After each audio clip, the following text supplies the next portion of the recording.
આપેલો છે. પ્લાન્ક અચળાંક h, ગુરુત્વાકર્ષણનો સાર્વત્રિક અચળાંક g અને શૂન્યાવકાશમાં પ્રકાશનો વેગ c એ મૂળભૂત અચળાંકો તરીકે લઈએ તો લંબાઈના પરિમાણ શું થાય? તો આપણે એક કામ કરો, લંબાઈના પરિમાણ એ h raise to a, g raise to b, એક કામ કરો h raise to x, g raise to y અને c રેસ ટુ z ના સમપ્રમાણમાં છે. તો લંબાઈના પરિમાણ શોધવાના છે. ચલો હવે આના માટે તમને છે ને પેલા તો લંબાઈ માટે L1 લખાય. પ્લાન્ક અચળાંક માટેનું પારિમાણિક સૂત્ર 121 થાય. ના આવડતું હોય તો તમારે આખું ગણવું પડે ને એમાં ટાઈમ બહુ બગડે તમારો. એટલે આ બધા પારિમાણિક સૂત્ર તમને આવડવા જોઈએ. MLT ગુરુત્વાકર્ષણનો સાર્વત્રિક અચળાંક 132 અને રેસ ટુ y અને પ્રકાશનો વેગ તો L1 t-1 raise to z. ચલો તો હવે શું કરીશું? L1 અહીંયા જુઓ m રેસ ટુ x ઓછા y અને અહીંયા તો છે જ નહીં. ચલો L raise to 2x 3y અને L રેસ ટુ z વત્તા z અને t raise to -x -2y -z. ચલો હવે આ બાજુ સરખામણી કરવી હોય તો તમે જો અહીંયા m ની ઘાત તો આ બાજુ છે જ નહીં એટલે x - y બરાબર 0. અહીંયા l ની ઘાત તો 1 છે એટલે 2x + 3y + z બરાબર 1 અને -x -2y - z બરાબર આ બાજુ t ની ઘાત છે જ નહીં એટલે 0. હવે આપણે x y z શોધવાના છે તો એક કામ કરો, y આ બદલાવો તો x બરાબર y થઈ જાય. હવે x બરાબર y તો ગમે તે કંઈક અહીંયા ગમે તે એકમાં કિંમતો તમે મૂકી શકો. એટલે જો એક કામ કરો, અહીંયાથી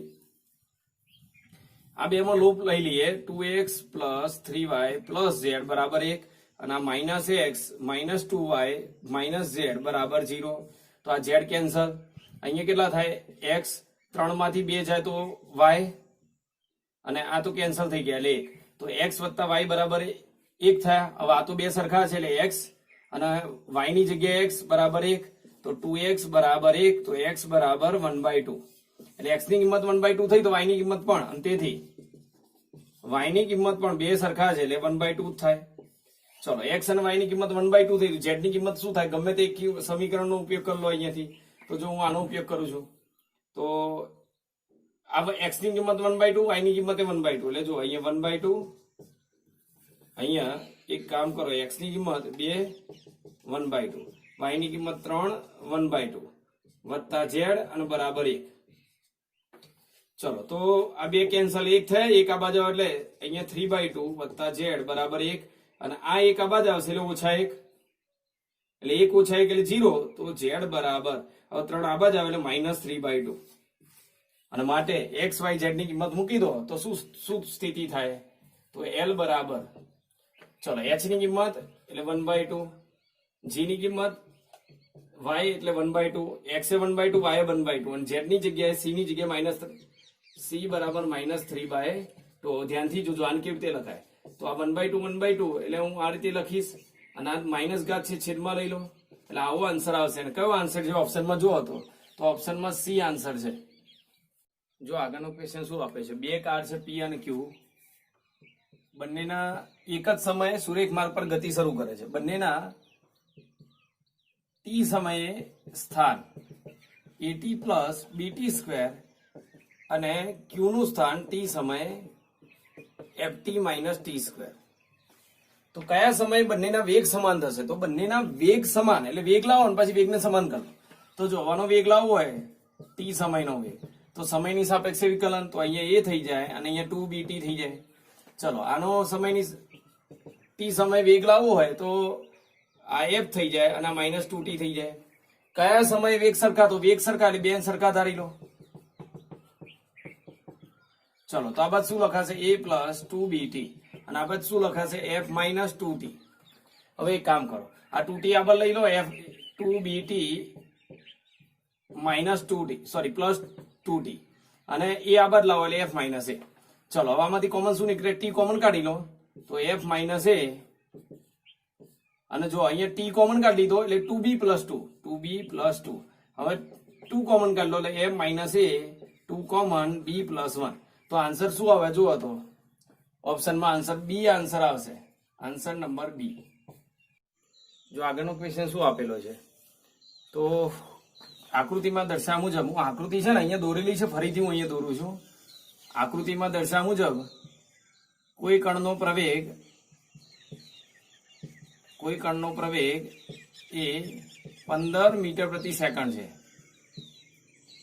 અને એની ત્રિજ્યા 2.5 છે. ત્રિજ્યા 2.5 મીટર. તો આ કણની ઝડપ શોધો. હવે અહીંયા જો આ પ્રવેગ છે ને પરિણામી પ્રવેગ દર્શાવે છે, મતલબ આ નિયમિત વર્તુળમય ગતિ નહીં હોય, પ્રવેગી ગતિ હશે ને એ વખતે આ પ્રવેગનો આ કયો ઘટક લખાય? જો આનો એસી બરાબર કેન્દ્રગામી પ્રવેગ એ આનો કોસ ઘટક થાય, એ cos 30, એ બરાબર 15 અને cos 30 ની કિંમત √3/2. હવે કેન્દ્રગામી પ્રવેગ બરાબર સૂત્ર શું આવે જુઓ તો હવે તો v²/r. અહીંયા 15 ગુણ્યા √3/2.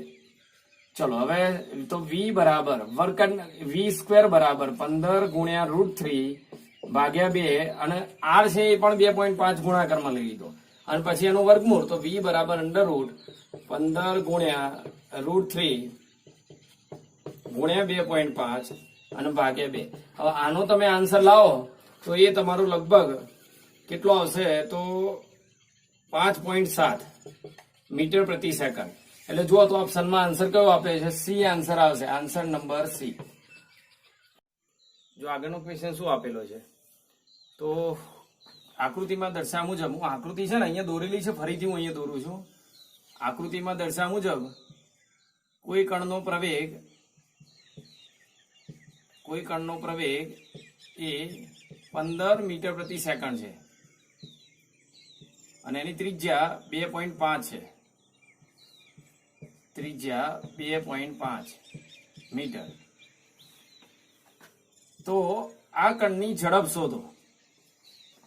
હવે અહીંયા જો આ પ્રવેગ છે ને પરિણામી પ્રવેગ દર્શાવે છે, મતલબ આ નિયમિત વર્તુળમય ગતિ નહીં હોય, પ્રવેગી ગતિ હશે ને એ વખતે આ પ્રવેગનો આ કયો ઘટક લખાય? જો આનો એસી બરાબર કેન્દ્રગામી પ્રવેગ એ આનો કોસ ઘટક થાય, એ cos 30, એ બરાબર 15 અને cos 30 ની કિંમત √3/2. હવે કેન્દ્રગામી પ્રવેગ બરાબર સૂત્ર શું આવે જુઓ તો હવે તો v²/r. અહીંયા 15 ગુણ્યા √3/2. ચલો હવે તો v બરાબર v² બરાબર 15 ગુણ્યા √3/2 અને r છે એ પણ 2.5 ગુણાકારમાં લઈ લીધો અને પછી એનું વર્ગમૂળ, તો v બરાબર √15 ગુણ્યા √3 ગુણ્યા 2.5 અને ભાગ્યા 2.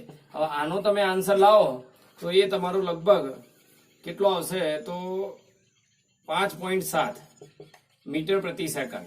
એટલે જુઓ તો ઓપ્શનમાં આન્સર કયો આપે છે? સી આન્સર આવશે, આન્સર નંબર સી. જુઓ ક્વેશ્ચન શું આપેલો છે.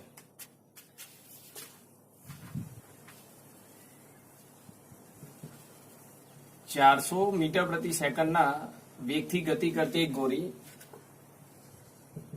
10 ગ્રામ દરની ગોળી. હવે ગ્રામનું કિલોગ્રામ કરીએ ને તો 0.010 ગ્રામ થાય. આટલા દરની ગોળી એ 2 કિલોગ્રામ દરના બ્લોક સાથે અથડાય છે. આ બ્લોક 5 મીટર લંબાઈની દોરી વડે, અસ્થિતિસ્થાપક દોરી વડે લટકાવેલો છે.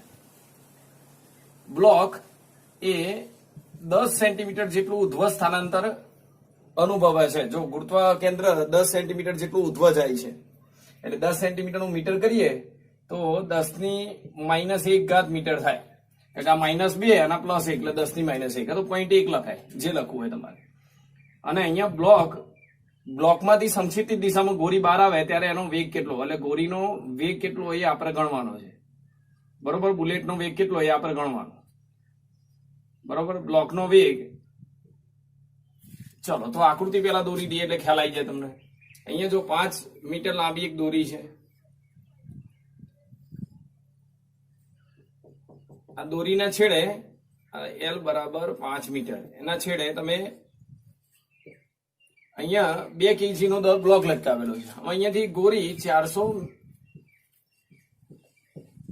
મીટર પ્રતિ સેકન્ડના વેગથી ગતિ કરી નાની સાથે અથડાય છે અને ગોળીનું દળ છે એ અહીંયા આપેલું છે. એના લીધે બ્લોક કેટલું ઉધ્વ સ્થાનાંતર અનુભવે છે? તો 10 સેન્ટીમીટર આટલું ઉધ્વ સ્થાનાંતર અનુભવે છે. આ 10 સેન્ટીમીટર જેટલું. આ અહીંયાથી ગુરુત્વ કેન્દ્ર આટલું ઉપર જાય છે અને બ્લોકમાંથી અહીંયાથી ગોળી બહાર આવે ત્યારે એ ગોળીનો વેગ કેટલો? તો જો ગોળીનો વેગ છે એ VB લઈ લીધો મેં, એ જે શોધવાનો છે, અને બ્લોકનો વેગ એ હું VB કેપિટલ B લઈ લઉં છું. આ બુલેટ અને આ બ્લોક. ચલો તો પેલા એક કામ કરો, અહીંયાથી ગોળી 400 ના વેગથી છોડી તો આ બંનેનો વેગ કેટલો મળ્યો? કારણ કે આમાં ગોળી વાગીને બહાર નીકળી જાય છે. એટલે વેગમાન સંરક્ષણનો નિયમ વાપરો. પેલા વેગમાન સંરક્ષણના નિયમ પરથી તો પેલા આનો વેગ mv0 બરાબર, પછી આ બંનેનો વેગ. તો જો પેલા બ્લોકનો વેગ mv કેપિટલ B એટલે બ્લોક, અને small m v small b એટલે ગોળીનું દર ને ગોળીનો વેગ. તો શું છે જો તો પેલા ગોળીનો દર છે 0.010 અને વેગ કેટલો છે 400.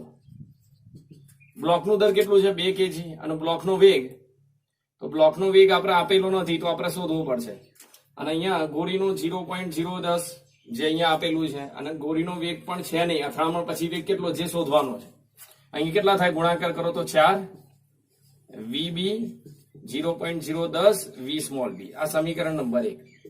હવે આમાં બંનેના વેગ નથી અથડામણ પછીના, પણ ગોળી જયારે બહાર નીકળે ત્યારે બ્લોક આ 10 સેન્ટીમીટર ઉપર જાય છે, મતલબ બ્લોકને કેટલો વેગ મળ્યો હશે? તો બ્લોકને મળેલો વેગ √2gh, કારણ કે એ વેગથી આટલી ઊંચાઈ એને પ્રાપ્ત કરી. ગોળી તો બહાર નીકળી ગઈ, જે વેગ હતો એના લીધે આટલું બ્લોક ઉપર ગયો. તો ચલો અહીંયા √2g બરાબર 10 અને h બરાબર 0.1, તો 10 ની -1. હવે -1 ને +1 કેન્સલ એટલે √2 એટલે 1.41.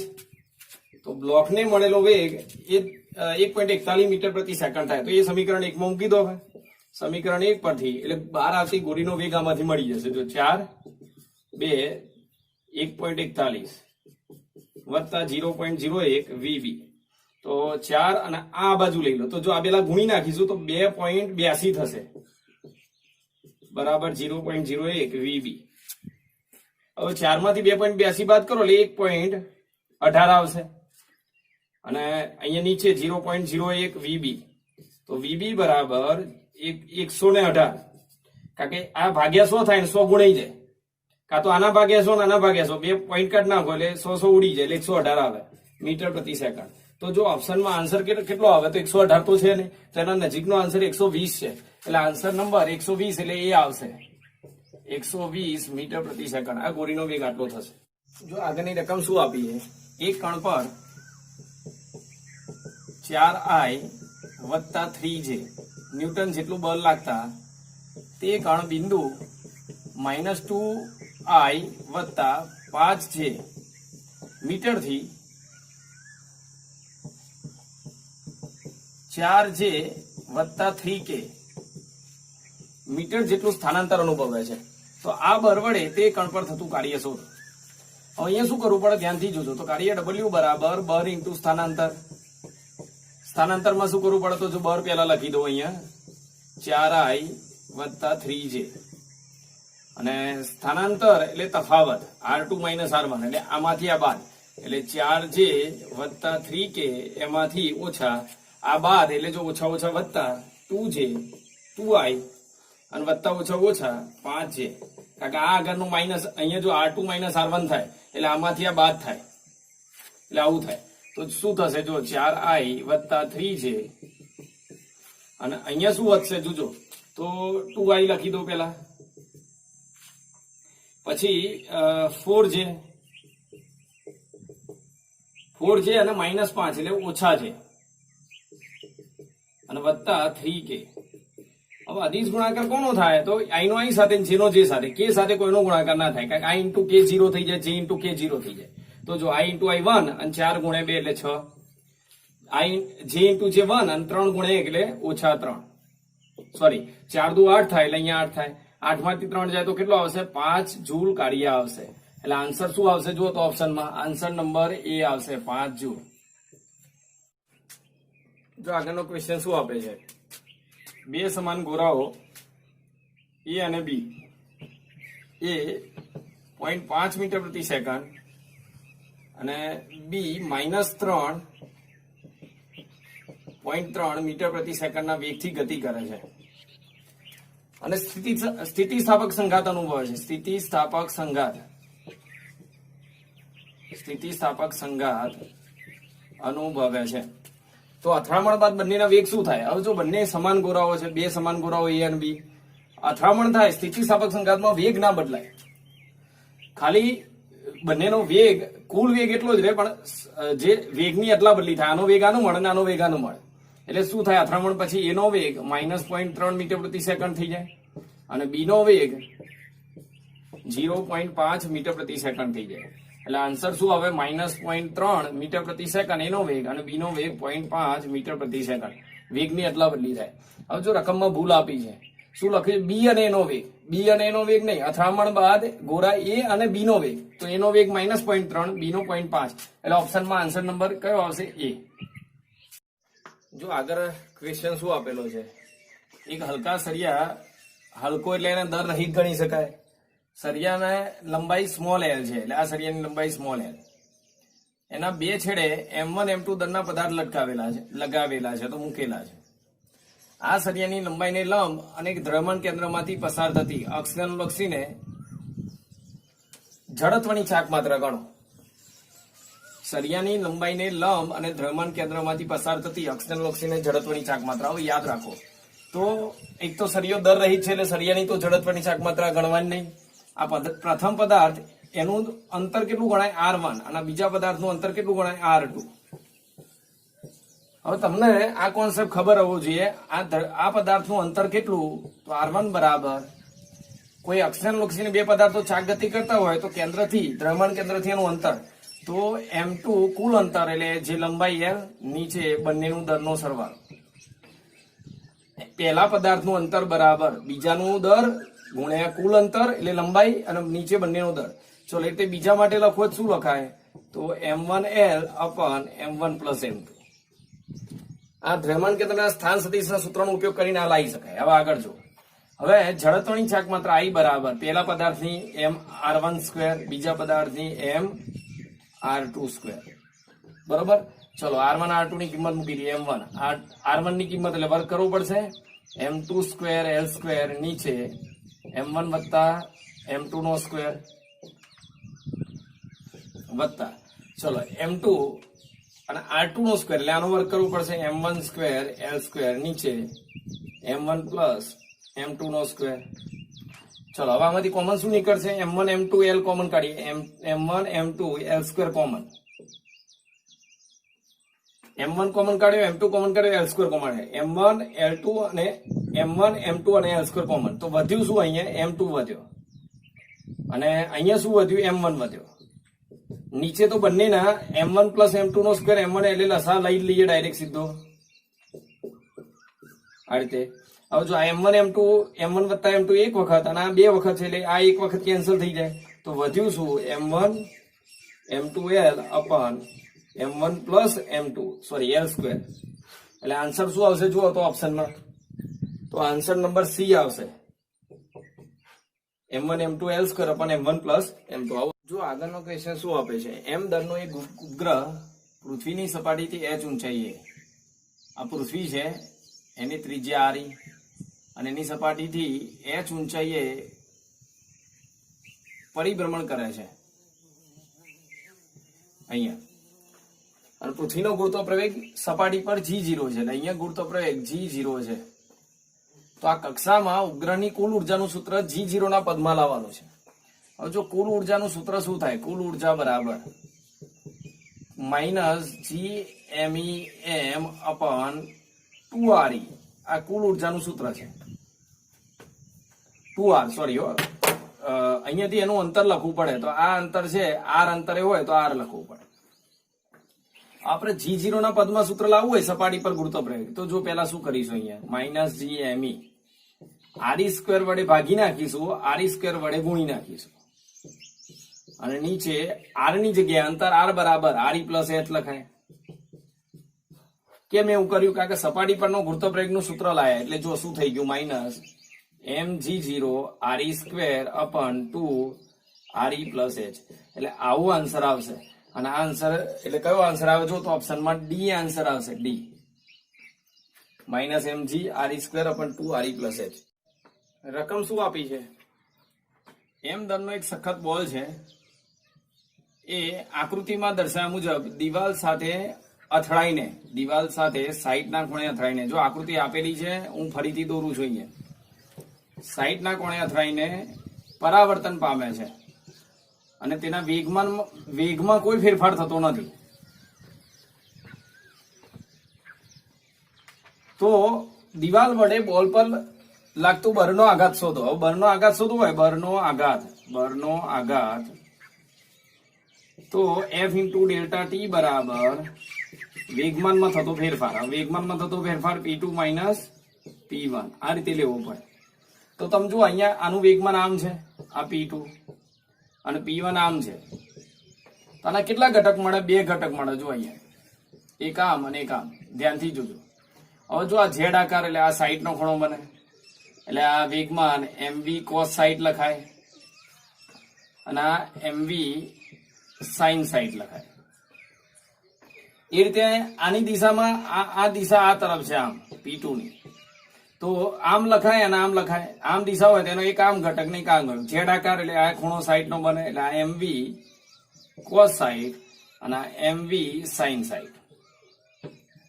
ચલો હવે લખવાની શરૂઆત કરીએ. તો P2 વેગમાન શું થશે? જુઓ તો ભૂલ થઈ અહીંયા, 2 મિનિટ. આ વેગમાન આ દિશામાં છે એટલે એક ઘટક આમ આવશે ને એક ઘટક આમ આવશે.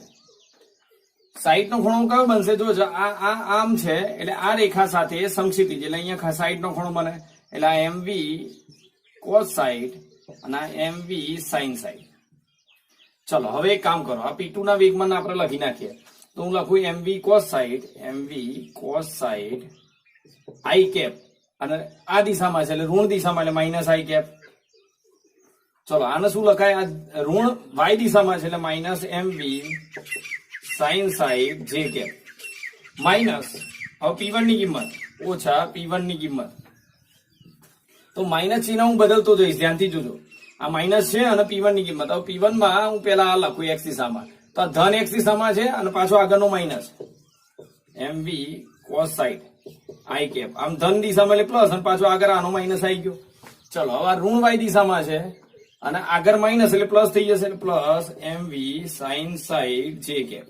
હવે જો આ માઇનસ અને પ્લસ કેન્સલ, તો શું થયું? 2 વખત 2mv cos side i cap એટલે માઇનસ 2mv cos સાઈડ ની કિંમત 1/2 i કેપ. તો 2 કેન્સલ, તો શું જ આવે? -mv i cap. તો મૂલ્ય ખાલી ગણીએ તો mv આવે, અને માટે આન્સર શું આવે? જો ઓપ્શનમાં આન્સર નંબર C આવશે, C mv. જો આગળનો ક્વેશ્ચન શું આપેલો છે? એમ દર અને એક r ત્રિજ્યાનો એક ગોળો તેના વ્યાસને અનુલક્ષીને આવેલી અક્ષને અનુલક્ષીને ચાક ગતિ કરે છે, અને તેટલું દર અને તેટલી ત્રિજ્યાનો એક નક્કર નળાકાર ભૌમિતિક અક્ષને અનુલક્ષીને ચાક ગતિ કરે છે. અહીં આ નળાકારની સિલિન્ડર અને નળાકારની કોણીય ઝડપ એ આ ગોળાની કોણીય ઝડપ કરતા બમણી છે, એટલે નળાકારની બમણી ગોળા કરતા. તો બંનેની ગોળાની અને નળાકારની ચાક ગતિ ઉર્જા નો ગુણોત્તર. હવે ચાક ગતિ ઉર્જા શું લખાય ગોળા માટે? તો 1/2 I ω². અને નળાકારની શું લખાય? 1/2 I ω². ચલો 1/2. હવે જડત્વની ચાક માત્રા ગોળાની કેટલી થાય? તો 2/5 mr² અને ω/s². નીચે 1/2. જો નળાકારની જડત્વની ચાક માત્રા કેટલી? 1/2 mr². અને આ તો આના કરતા ડબલ છે, આની જગ્યાએ 2ω/s², એટલે 4ω/s². આની જગ્યાએ તમારે આ કિંમત મૂકવાની, એનો વર્ગ કરી દેવા. તો જો cancel, r² cancel, ω/s² cancel, 2 cancel. અહીંયા જો આ 4 અને આ 4 કેન્સલ, તો વધ્યું શું? તો 1/5. એટલે આન્સર શું આવે? 1/5.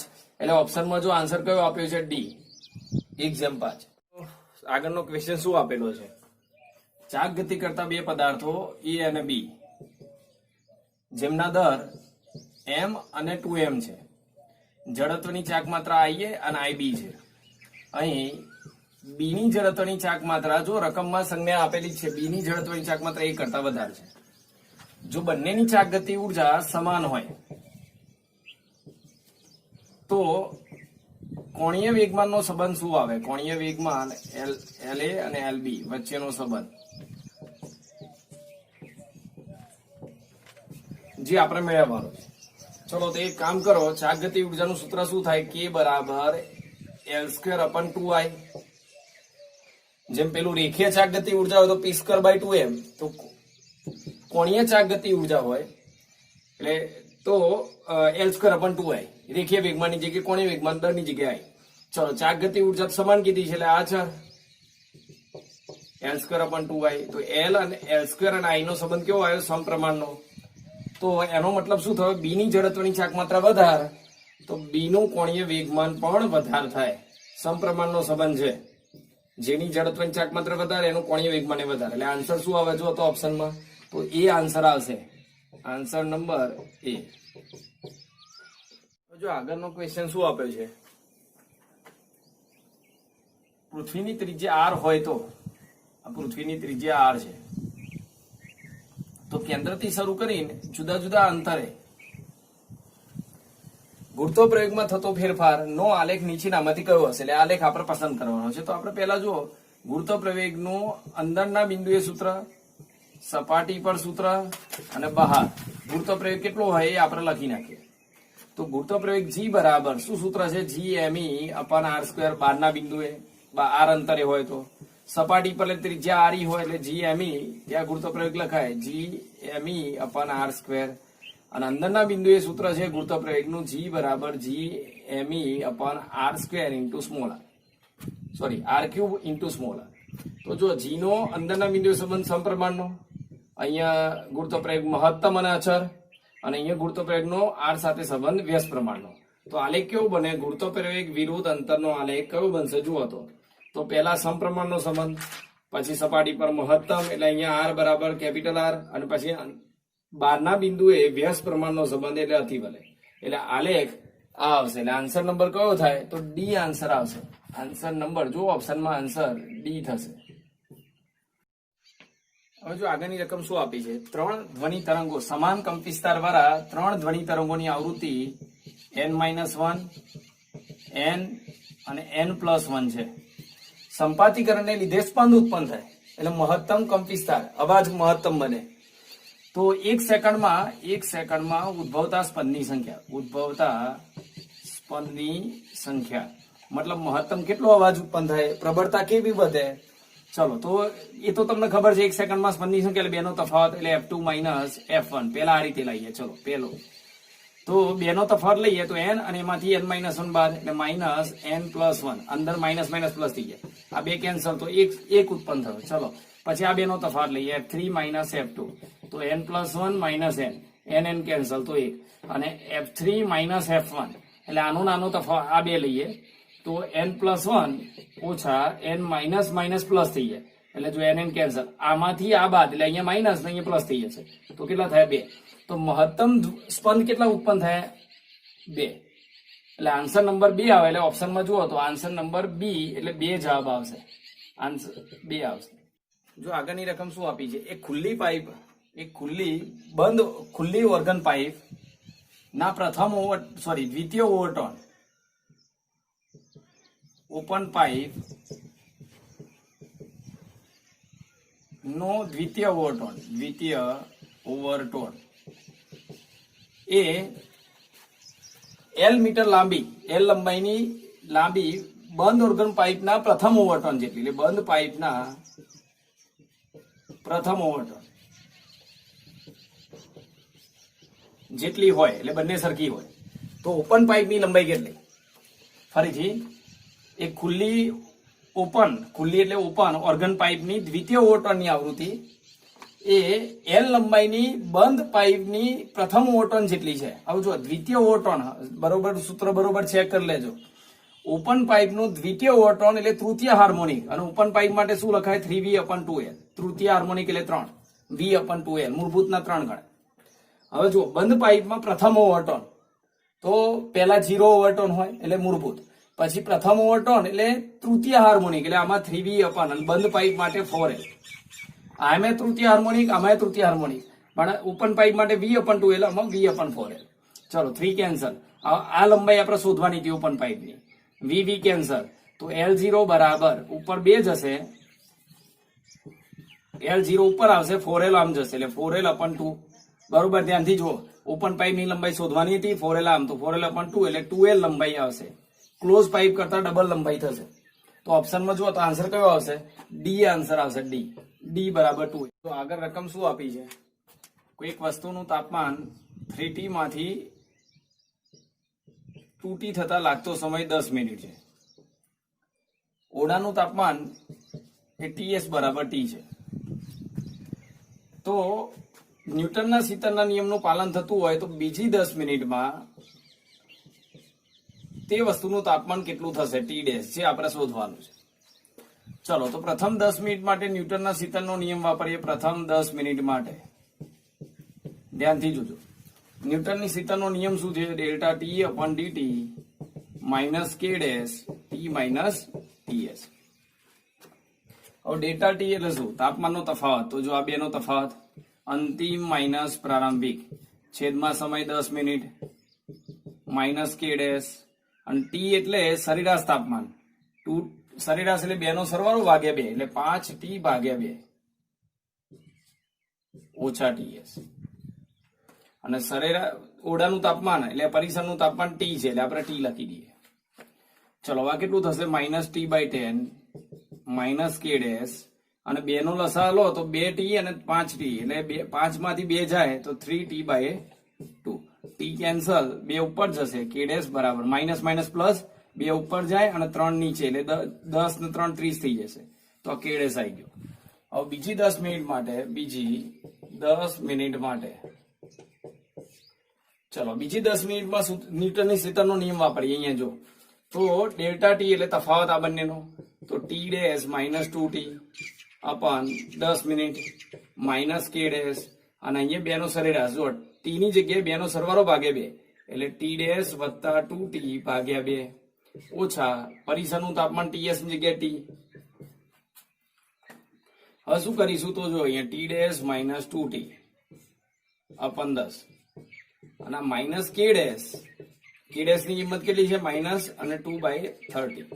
હવે 2 નો લસા લઈએ તો T ડેશ, આ 2 નો લસા 2T અને 2T કેન્સલ થઈ જાય તો T/2. 2 કેન્સલ. ચલો, તો આ 30 અહીંયા ગુણાશે એટલે 30T ડેશ માઇનસ 60T, અને 10 અહીંયા ગુણાશે એટલે માઇનસ 10T ડેશ. આ માઇનસ 10T ડેશ આ બાદ લઈ લો પ્લસ થઈ જાય એટલે 30T ડેશ અને આ પ્લસ 10 એટલે 40T ડેશ બરાબર 60T. તો T ડેશ બરાબર 60 ભાગ્યા 40T કેન્સલ, અને જો 3 2 6 અને 2 ગુણ્યા 2 એટલે 4 એટલે T ડેશ બરાબર 3/2T. એટલે આન્સર કયો આવશે? જુઓ તો ઓપ્શનમાં, તો આન્સર નંબર ડી આવશે, 3/2T. આગળના પ્રશ્નની રકમ શું આપી છે? એક સ્પ્રિંગનો ઉપરનો છેડો સ્થિર છે, નીચેના છેડે m દરનો પદાર્થ લટકાવેલો છે અને સ્પ્રિંગનું દર અવગણ્ય છે. સ્પ્રિંગને નીચેથી થોડું ખેંચીને છોડી દેતા તે 3 સેકન્ડના આવર્તકાળથી દોલન કરે છે. સૂત્ર પણ લખી દીધું મેં.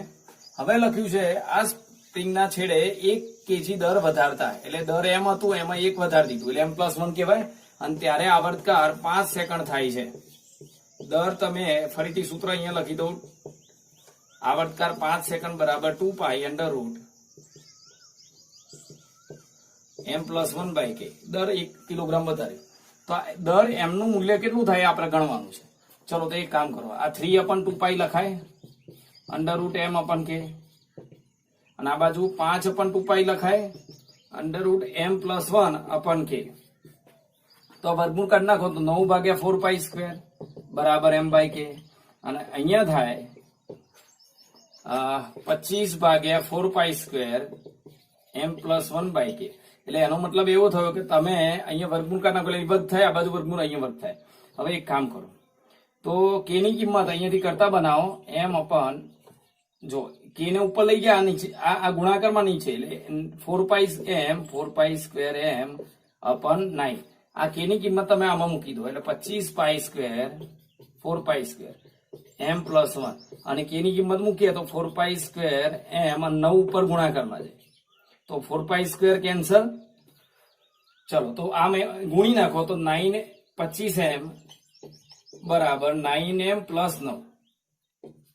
ચલો 9 આમ જાય એટલે 16m 25 માંથી 9 બાદ એટલે 16m ભાગ્યા 9 તો m બરાબર 9 ભાગ્યા 16 તો 9 ભાગ્યા 16 kg આવું દર આવે.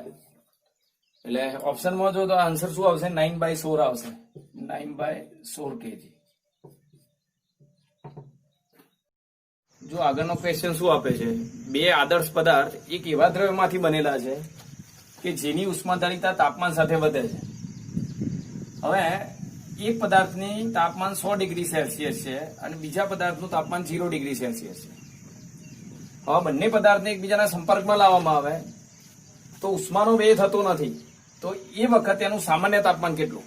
એટલે કઈક આ બે પદાર્થને એકબીજાના સંપર્કમાં લાવીશું એટલે કોઈક તાપમાને બંનેના તાપમાન સરખા થઈ જશે સરેરાશ તાપમાન અને તે વખતે ઉષ્માનો વ્યય થશે નહીં.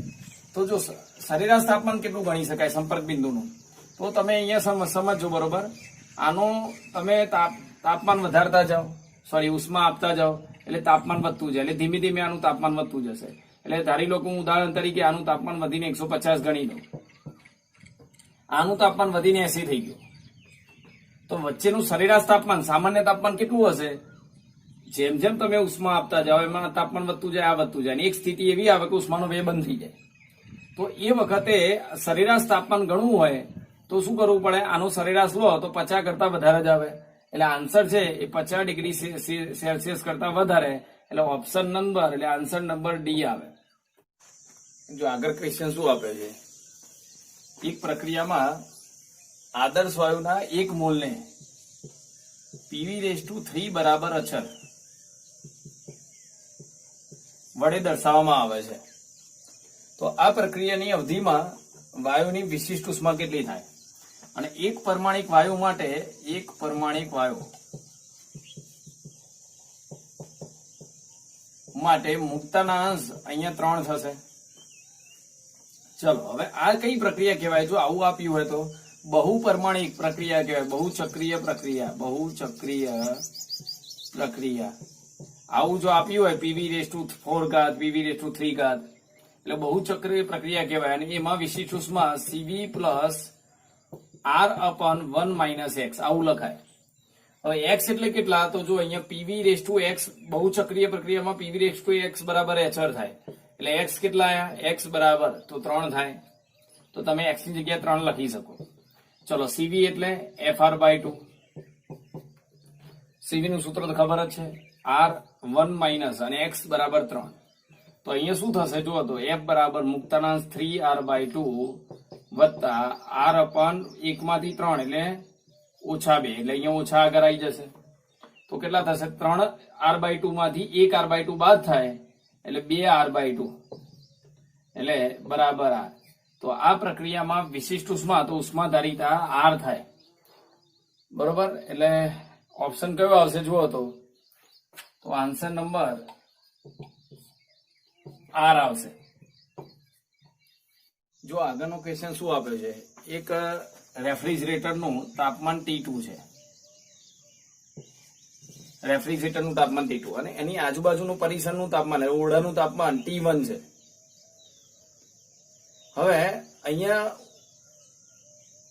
પ્રતિ જૂલ વિદ્યુત ઉર્જાનો વ્યય થાય ત્યારે ઓરડાએ રેફ્રિજરેટરને આપેલી ઉષ્મા કેટલી. હવે સમજો રેફ્રિજરેટરનો પરફોર્મન્સ ગુણાંક તો WQ2/W એટલે પ્રતિ જૂલ વિદ્યુત ઉર્જા એટલે રેફ્રિજરેટર પર થયેલું કાર્ય તમે જે વિદ્યુત ઉર્જા દ્વારા રેફ્રિજરેટર ચલાવો એટલે પ્રતિ જૂલ આપેલી વિદ્યુત ઉર્જા વ્યય થતી વિદ્યુત ઉર્જા અને એમાંથી ઓરડાએ રેફ્રિજરેટરને આપેલી ઉષ્મા એટલે ઠંડુ તાપમાન બરાબર શું લખાય T2/T1 plus T2 T1 - T2. હવે આ છે ને સેલ્સિયસમાં કિંમતો આપી છે T2 સેલ્સિયસ T1 સેલ્સિયસ એટલે આપણે કેલ્વિનમાં કરવું પડે T2 પ્લસ 273 કેલ્વિન કારણ કે આ સેલ્સિયસમાં હોય છે.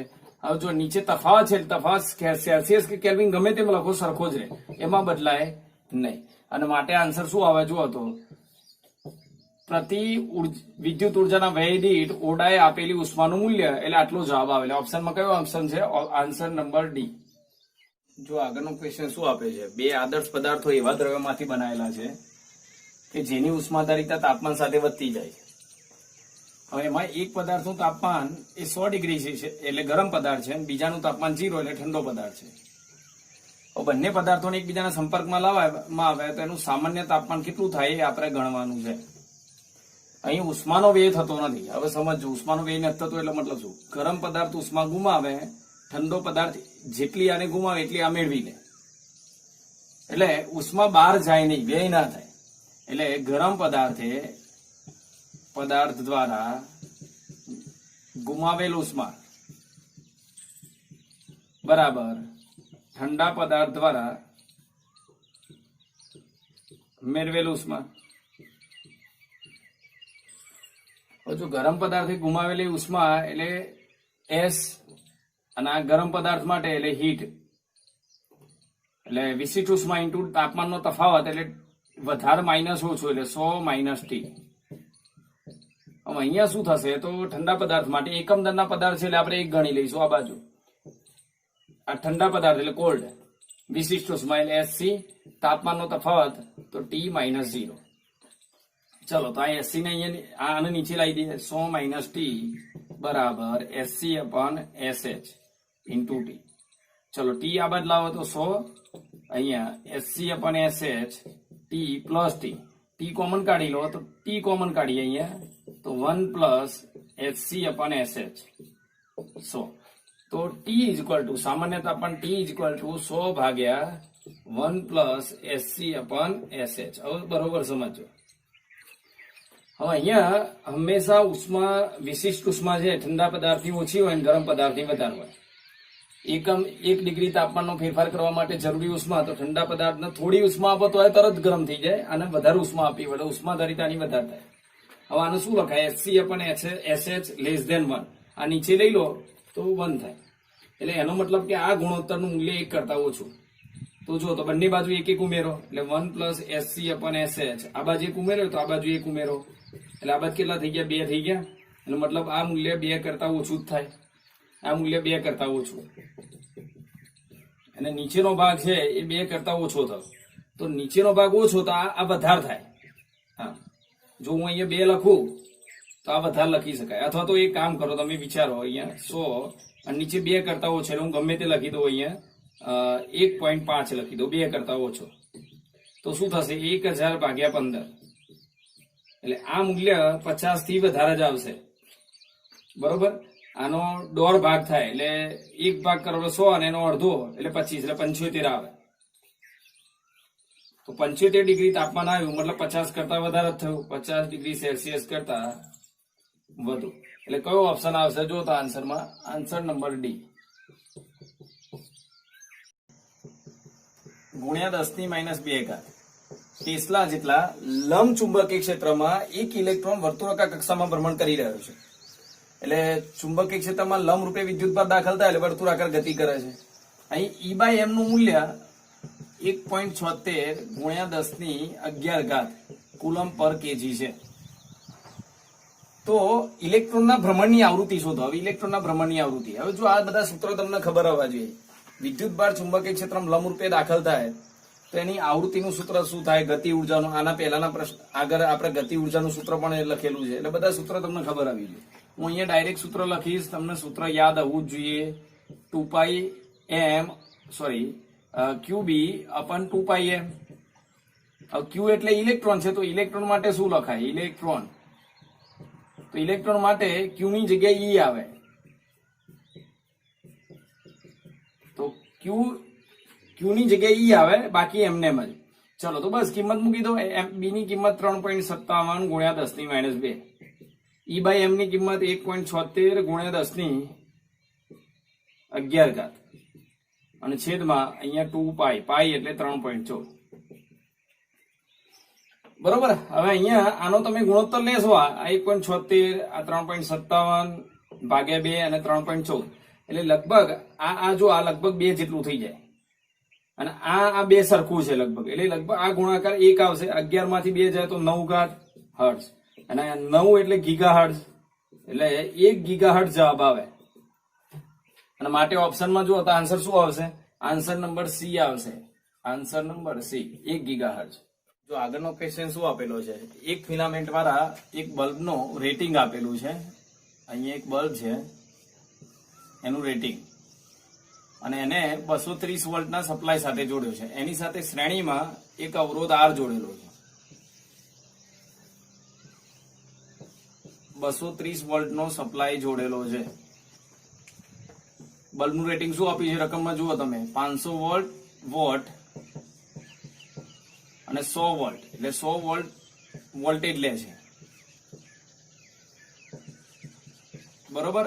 અને તો એનો મતલબ એવો થયો કે 230 માંથી અને 100 લીધો તો આ કેટલો લેશે? 130 વોલ્ટ. એટલે આ વોલ્ટેજ બંનેના આવી ગયા. આ બલ્બનો વોલ્ટેજ VBE અને આ અવરોધનો વોલ્ટેજ VR.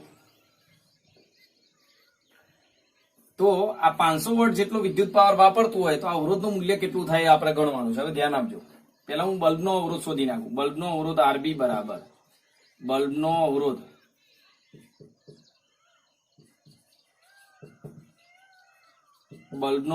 RB બરાબર શું આવે? જો V આપેલો છે ને પાવર P આપે તો P બરાબર V² અપન R, તો R બરાબર V² અપન P, એટલે 100 નો વર્ગ અપન 500 કેટલા થશે જુઓ તો 10,000 થશે, અને છેદમાં 500 એટલે આ કેન્સલ. 100 ભાગ્યા 5 એટલે 20 ઓહ્મ અવરોધ આવશે. એટલે આ 20 ઓહ્મ અવરોધ છે, આ જે બલ્બનો અવરોધ છે 20 ઓહ્મ થયો.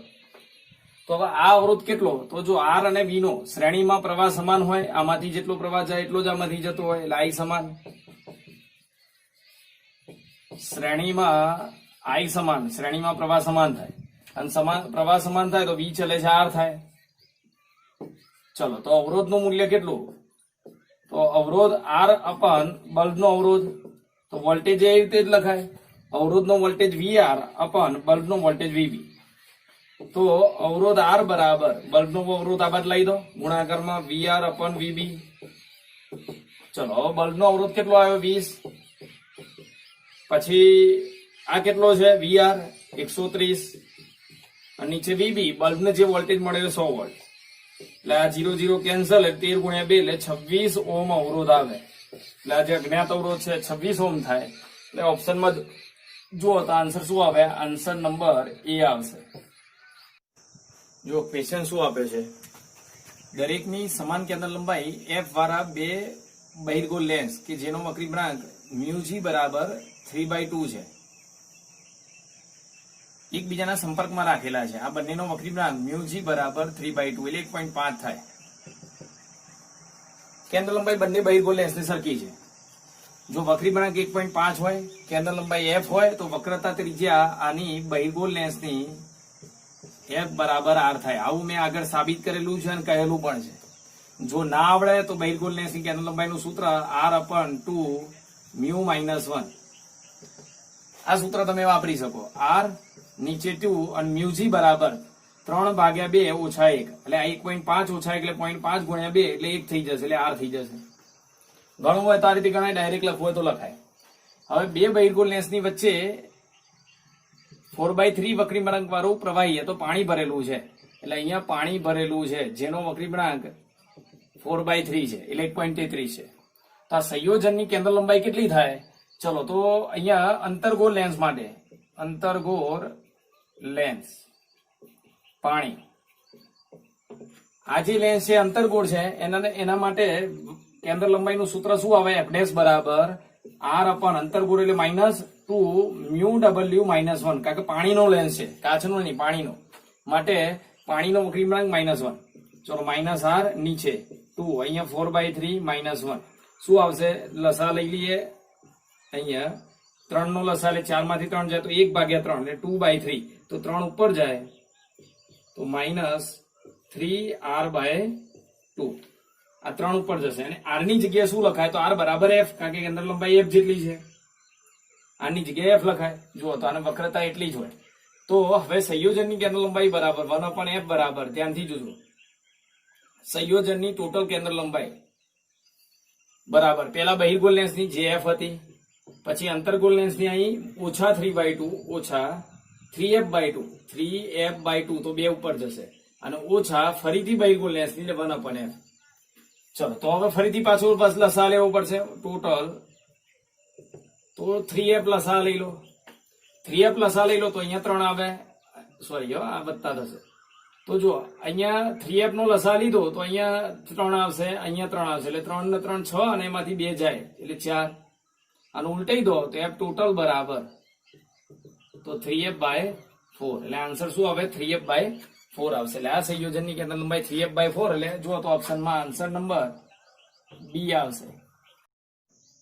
આગળનો ક્વેશ્ચન શું આપે છે? કમ્યુનિકેશનમાં સારા ટ્યુનિંગ માટે એલસીઆર ની કઈ જોડ પસંદ કરવામાં આવે? તો જો સારું ટ્યુનિંગ એટલે ક્યુ ફેક્ટર સારો હોવો જોઈએ.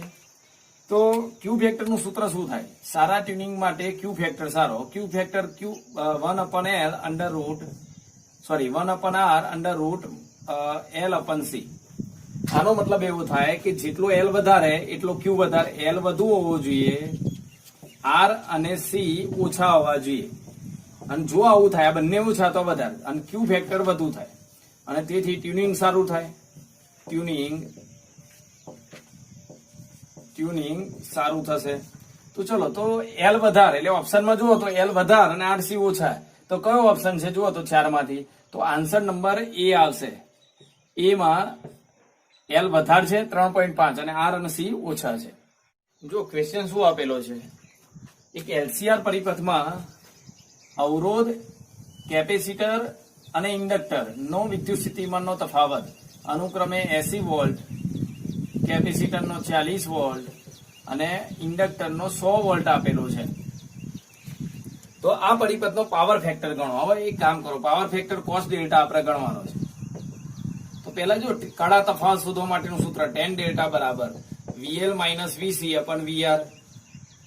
તો VL કેટલા છે? 100 માઇનસ VC એટલે 40 અને ભાગ્યા VR એટલે 80. તો આ કેટલા થયા? 60 ભાગ્યા 80 એટલે 6/8 tan ડેલ્ટા થાય. આપણે tan ડેલ્ટા નહીં cos ડેલ્ટા પાવર ફેક્ટર લાવવાનો છે. તો જો ત્રિકોણ પરથી એની રીત સમજો. એક બાજુ 6 એક બાજુ 8. આ tan ડેલ્ટા બરાબર સામેની બાજુ ભાગે પાસેની બાજુ થઈ ગયું. tan ડેલ્ટા બરાબર સામેની બાજુ 6 ભાગે પાસેની બાજુ 8. હવે આપણે cos ડેલ્ટા લાવવાનો છે. તો જો 6 અને 8 હોય તો કર્ણ કેટલો થાય? 10. અને માટે જો પાવર ફેક્ટર તો શું થશે? cos ડેલ્ટા બરાબર તો પાસેની બાજુ ભાગે કર્ણ એટલે 8 ભાગ્યા 10 એટલે 0.8 જવાબ આવશે પાવર ફેક્ટર. એટલે 0.8 આવે એટલે આન્સર કયો આવશે? જુઓ તો 0.8 એટલે ઓપ્શનમાં જુઓ તો આન્સર શું આપ્યો છે? A. તો આગળનો ક્વેશ્ચન શું આપ્યો છે? R ત્રિજ્યાના એક વિસ્તારમાં નિયમિત ચુંબકીય ક્ષેત્ર B છે. જો રકમ છે તમે રકમમાં જોતા જજો, નહીં જુઓ તો પણ ખ્યાલ આવી જશે. R ત્રિજ્યાના એક નિયમિત વિસ્તારમાં ચુંબકીય ક્ષેત્ર છે, નિયમિત ચુંબકીય ક્ષેત્ર.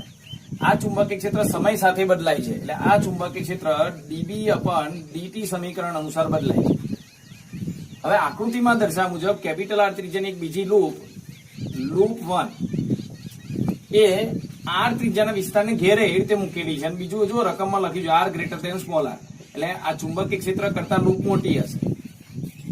બીજી એક લૂપ છે લૂપ 2,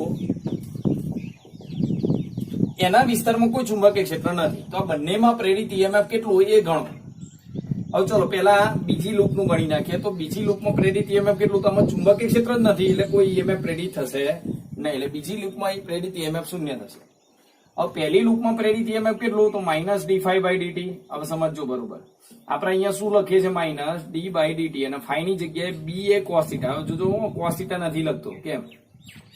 તો અહીંયા આ લૂપનું ક્ષેત્રફળ સદિશ એને લંબ અને ચુંબકીય ક્ષેત્ર cos દિશાની એટલે લંબ છે. એનો મતલબ એવો થયો કે b અને એક જ દિશામાં છે, ખૂણો 0 બને, cos 0 ની કિંમત 1 થાય. એટલે cos લખવાની જરૂર નથી. હવે શું બદલાય છે? જો ચુંબકીય ક્ષેત્ર બદલાય છે એટલે એ કોમન કાઢી લો, dB/dt. અને ક્ષેત્રફળ કયા ભાગનું? તો ઘેરાતા ભાગનું ક્ષેત્રફળ. જો આટલા ભાગમાં ચુંબકીય ક્ષેત્ર છે એટલે એટલા ભાગનું જ લખાય. તો dB/dt અને ક્ષેત્રફળ ઘેરાયેલા ભાગનું એટલે πr². અને માટે પ્રેરિત ઈએમએફ લૂપ 1 માં dB upon dt પાઈ r સ્ક્વેર અને લૂપ 2 માં 0, એટલે આન્સર શું આવે જો તો ઓપ્શનમાં આન્સર નંબર બી આવશે. Answer number B. જો આગળનો ક્વેશ્ચન શું આપે છે, કયા પદાર્થની ચુંબકીય સસેપ્ટિબિલિટી ઋણ છે? તો આ થિયરી આધારિત પ્રશ્ન છે. જો સસેપ્ટિબિલિટી ચુંબકીય સસેપ્ટિબિલિટી ઋણ કયા પદાર્થની હોય? ડાયામેગ્નેટની. ધન કયા પદાર્થની હોય? તો પેરામેગ્નેટિકની. અને વધારે ધન કયાની હોય? તો ફેરોમેગ્નેટિકની. એટલે આન્સર નંબર અહીંયા ઋણ કીધી છે એટલે આન્સર નંબર એ આવશે, મતલબ ડાયામેગ્નેટિક પદાર્થ. ડાયામેગ્નેટિક પદાર્થ. જો આગળનો ક્વેશ્ચન શું આપે છે, એક સમાન ચુંબકીય ક્ષેત્રમાં એક ગજિયા ચુંબકને સંતુલિત સ્થિતિમાં લટકાવેલું છે. હવે સમજો, સંતુલિત સ્થિતિ એટલે ખૂણો પહેલા 0 થાય, θ1 = 0 ડિગ્રી. હવે આ ગજિયા ચુંબકને એ ચુંબકીય ક્ષેત્રમાં 60 નું ભ્રમણ આપવું છે, એટલે 60 ડિગ્રીનું તમે અહીંયાથી ભ્રમણ આપી દીધું. આ મૂળ દિશા સાથે 60 ના ખૂણે તમારે ફેરવવો છે, એટલે પછીનો ખૂણો કેટલો થયો? 60. અને એ માટે તેના પર કરવું પડતું કાર્ય AW છે. તો આ નવી સ્થિતિમાં ટોર્ક કેટલું? તો એક કામ કરો, કાર્યનું સૂત્ર શું થાય? MB cos θ1 minus cos θ2. આ એનું સૂત્ર છે. MB cos θ1 એટલે cos 0, cos 0 અને cos θ2 એટલે 60. તો MB cos 0 ની કિંમત 1, cos 60 ની 1/2, અને 1 માંથી 1/2 એટલે 1/2 થાય, એટલે MB/2 બરાબર W. આવો એક જવાબ આવ્યો કાર્યનો. હવે નવી સ્થિતિમાં ટોર્ક કેટલું એ જવાબ આપણે લાવવાનો છે. તો જો નવી સ્થિતિમાં ટોર્ક એટલે MB sin 60. હવે sin 60 ની કિંમત તો MB sin 60 એટલે √3/2, અને MB ની કિંમત અહીંયાથી જો MB/2 એટલે શું થાય? W. સમીકરણ નંબર 1 પરથી. તો સમીકરણ 1 પરથી ટોર્ક ટાઉ બરાબર MB/2 એટલે W, તો √3W. આ સમીકરણ 1 પરથી આવે. તો જુઓ તો ઓપ્શનમાં કયો આન્સર આવશે? તો ઓપ્શનમાં આન્સર નંબર ડી આવશે, √3W.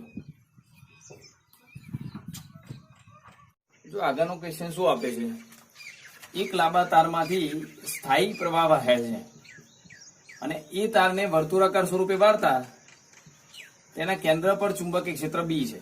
એટલે જો આ કેન્દ્ર પર ચુંબકીય ક્ષેત્રનું સૂત્ર શું આવે?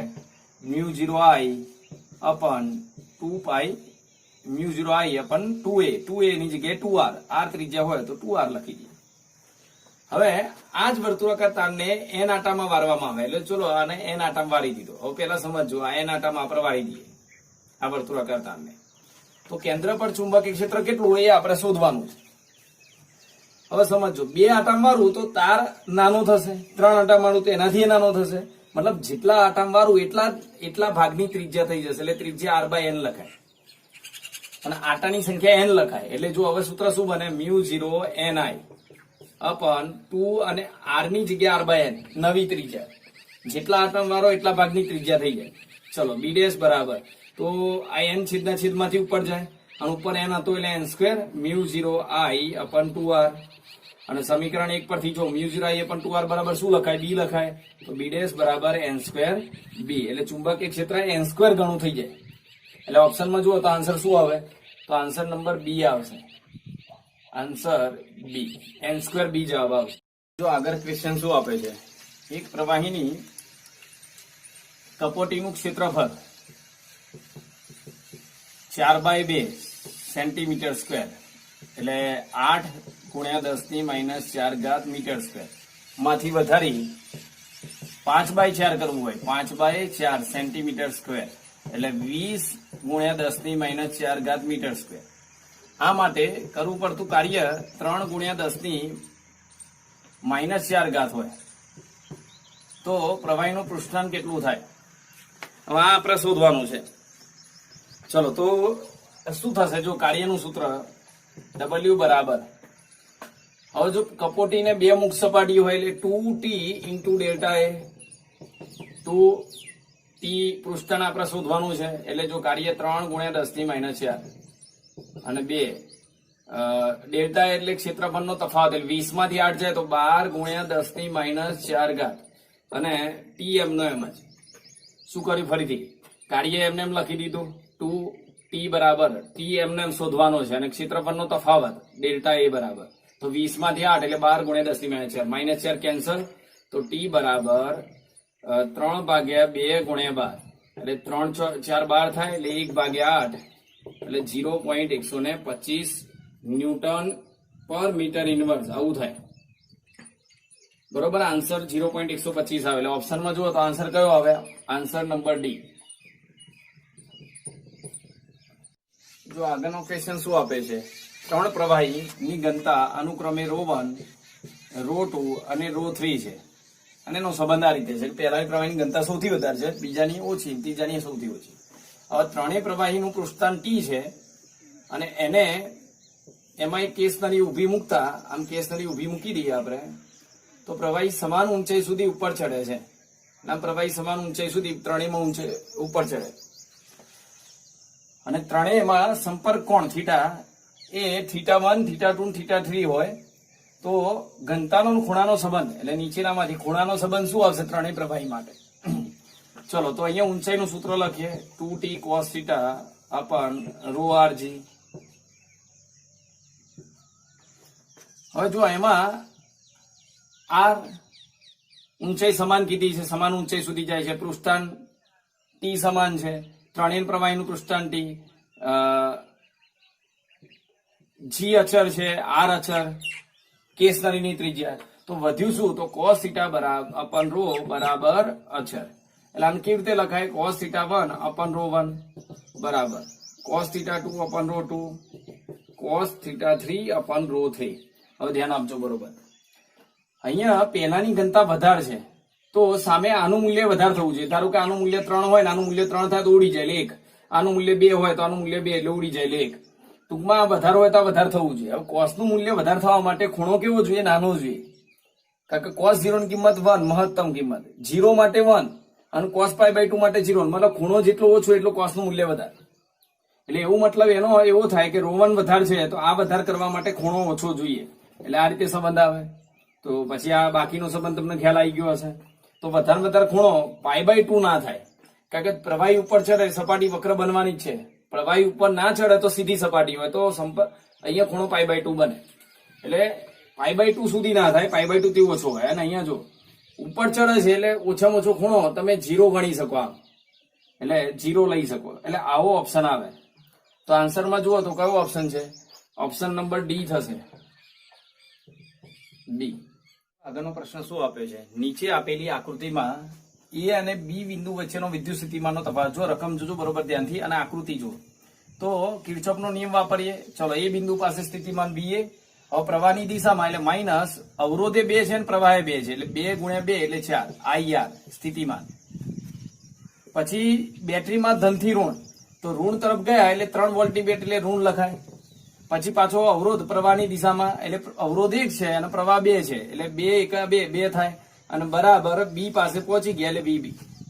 ચલો હવે આ VB આ બાદ લાવો એટલે VA માઇનસ VB. તો આ 4 આ બાજુ આવે, 4 ને 3 7 આ બાજુ આવે, 2 એટલે 9 આ બાજુ આવે એટલે ટોટલ 9 થઈ જાય. 3 માઇનસ છે એટલે આ બાજુ આવશે પ્લસ. એટલે 9 વોલ્ટ વિદ્યુત સ્થિતિમાનનો તફાવત આવે એટલે આન્સર નંબર કયો આવશે? આન્સર આવશે બી. જો આગળનો પ્રશ્ન શું આપે છે? એક વિદ્યુત ડાયપોલ 2 × 10⁵ ન્યૂટન પ્રતિ કુલમ જેટલા વિદ્યુત ક્ષેત્રમાં 30 ના ખૂણે રહેલો છે. તે અનુભવાતું ટોર્ક, તે કેટલું ટોર્ક અનુભવે છે? 4 ન્યૂટન × મીટર જેટલું ટોર્ક અનુભવે છે. જો ડાયપોલની લંબાઈ, જેને આપણે 2a કહીએ છીએ, ડાયપોલની લંબાઈ 2 સેન્ટીમીટર હોય તો ડાયપોલ પરનો વિદ્યુતભાર કેટલો હશે? તો જો ડાયપોલ પર લાગતું ટોર્ક બરાબર PE sin θ, PE sin 30, और P बराबर Q into 2A into E sin 30. तो विद्युत भार Q बराबर શું આવે? વિદ્યુત ભાર Q બરાબર ટોર્ક અપન 2A इंटू E sin 30. ચલો ટોર્કની કિંમત કેટલી છે જુઓ તો 4 ન્યૂટન. 2A એટલે ડાયપોલની લંબાઈ, અને ડાયપોલની લંબાઈ 2 સેન્ટીમીટર એટલે 10⁻². વિદ્યુત ક્ષેત્ર 2 × 10⁵ અને sin 30 ની કિંમત 1/2 તો 2 ઉપર જશે તો 2 કેન્સલ થયા. 4/2 એટલે 2. આ 10 ની પ્લસ -2 પ્લસ 5 એટલે 10 ની પ્લસ 3 ઉપર જાય તો -3 કુલમ. એટલે 2 મિલી કુલમ જવાબ આવે. એટલે ઓપ્શનમાં જુઓ તો આન્સર શું આવશે? Answer number D. જો આગળનો ક્વેશ્ચન શું આપે છે, એક સમાંતર પ્લેટ કેપેસિટરનું કેપેસિટન્સ C છે, પ્લેટનું ક્ષેત્રફળ A, બે પ્લેટ વચ્ચેનું અંતર D છે. હવે અહીંયા ધ્યાનથી જોજો, અહીંયા બહુ અગત્યનો ક્વેશ્ચન છે, બહુ સરળતાથી ગણી શકાય. કેટલીક બાબતો તમને ખબર હોવી જોઈએ એના માટે. કઈ કઈ બાબતો એ પણ સમજાવીશ તમને. આ પ્લેટનું ક્ષેત્રફળ A છે, બે પ્લેટ વચ્ચેનું અંતર D છે. હવે બે પ્લેટોની વચ્ચે K1, K2, K3 અને K4 ડાઇલેક્ટ્રિક અચળાંક વાળું માધ્યમ ભરેલું છે. જો આની વચ્ચે K ડાઇલેક્ટ્રિક અચળાંક વાળું સમતુલ્ય માધ્યમ ભરેલું હોય તો એનું કેપેસિટન્સ C થાય. તો સમતુલ્ય ડાઇલેક્ટ્રિક અચળાંક K નું મૂલ્ય કેટલું થાય એ આપણે ગણવાનું. આ બધાનું સમતુલ્ય ડાઇલેક્ટ્રિક અચળાંક કેટલું થાય માધ્યમનું. હવે જો એક વસ્તુ યાદ રાખો, શ્રેણી માટે આ K1, K2 અને K3 શ્રેણીમાં છે. આમ જો આ શ્રેણીમાં છે, પ્લેટો આમ છે અને પ્લેટોની આમ જોવાનું સમાંતરમાં. આ પ્લેટ છે ત્યાંથી જોવાનું 1, 2, 3 K1, K2 અને K3 સમાંતરમાં. અને સમાંતરમાં હોય તો સમતુલ્ય કેપેસિટન્સ કેટલું થાય? તો જો પહેલા, બીજા, ત્રીજાનું સમતુલ્ય કેપેસિટન્સ 1, 2, 3 અને ભાગ્યા 3. સમાંતરમાં બધાનો સરવાળો ભાગ્યા 3 કરવાનો. ચલો હવે આ ત્રણેયનું એક થઈ ગયું એટલે આવી જો આ K1, 2, 3 થઈ ગયું અને એને સમાન એના સાથે શ્રેણીમાં K4 આવી ગયું. પ્લેટ થી શરૂ કરીને આમ જોવાનું એટલે જો પહેલું K1, 2, 3 પછી K4. હવે શ્રેણી માટે K1, 2, 3 અને K4 શ્રેણીમાં. તો શ્રેણીમાં હોય તો શું સૂત્ર આવે? 2/K બરાબર આનું સૂત્ર છે K1, 2, 3 વત્તા 1/K4. બરોબર. તો 2/K, K1, 2, 3 ની જગ્યાએ આ મૂકી દો એટલે જો નીચે K1 plus K2 plus K3 અપન 3 છેદનો છેદ અંશમાં છે અને વત્તા 1/K4. તો આ રીતે આનો જવાબ આવે. તો ઓપ્શનમાં જો તો આન્સર શું આવશે? Answer number A. તો યાદ રાખવાનું, પ્લેટોથી આમ લો તો આ ત્રણેય સમાંતર થયા. સમાંતર માટે સૂત્ર આવું થાય અને પછી આ ત્રણેયનું એક બન્યું એ બે શ્રેણીમાં. જો આ પ્લેટથી પહેલું આવ્યું પછી બીજું આવે એટલે આ શ્રેણીમાં છે, શ્રેણીમાં આવું સૂત્ર થાય. જો આગળનો ક્વેશ્ચન શું આપ્યો છે, 100 ઓહ્મનો એક અવરોધ છે, અવરોધ 100 ઓહ્મ, એને 100 ઓહ્મ કેપેસિટન્સ રિએક્ટન્સ ધરાવતા, કેપેસિટિવ રિએક્ટન્સ ધરાવતા એક કેપેસિટર સાથે કેપેસિટરને 220 વોલ્ટના સપ્લાય સાથે શ્રેણીમાં જોડેલો છે. તો અહીંયા કેપેસિટરની પ્લેટ પર વિદ્યુતભાર 50% થવા માટે 50% થાય ત્યારે એની અંદરથી પસાર થતો ડિસ્પ્લેસમેન્ટ કરંટ એટલે સ્થાનાંતર પ્રવાહ શોધો, જે આપણે શોધવાનો છે. રકમમાં તમે જોઈ શકો છો. હવે સમજો પહેલા સ્થાનાંતર પ્રવાહ એટલે શું? તો અહીંયા જે બહાર વહેતો હોય એ વહન પ્રવાહ કહેવાય અને પ્લેટની બે વચ્ચે હોય એ સ્થાનાંતર પ્રવાહ કહેવાય. તો હંમેશા વહન પ્રવાહ અને સ્થાનાંતર પ્રવાહ સરખો જ હોય અને માટે અહીંયા પ્રવાહ લખાય કેપેસિટરની બે પ્લેટ વચ્ચેનો વોલ્ટેજ ભાગ્યા અવરોધ એટલે ઇમ્પિડન્સ. ચલો તો વહન પ્રવાહ સ્થાનાંતર પ્રવાહ શોધવું હોય તો કુલ વોલ્ટેજ, મહત્તમ વોલ્ટેજ અને મહત્તમ અવરોધ એટલે આ બંનેનો સમતુલ્ય. ચલો તો આ બંનેમાં સમીકરણ 1 માં એક કામ કરો, આપણે પેલા VM શોધી કાઢીએ. જે VM બરાબર કેટલા? તો RMS વોલ્ટેજના VRMS વોલ્ટેજના √2 ગણા એટલે કે 220 √2 વોલ્ટ. પછી ઇન્ફિડન્સ Z શોધી કાઢીએ. ઇન્ફિડન્સ Z કેટલો થાય?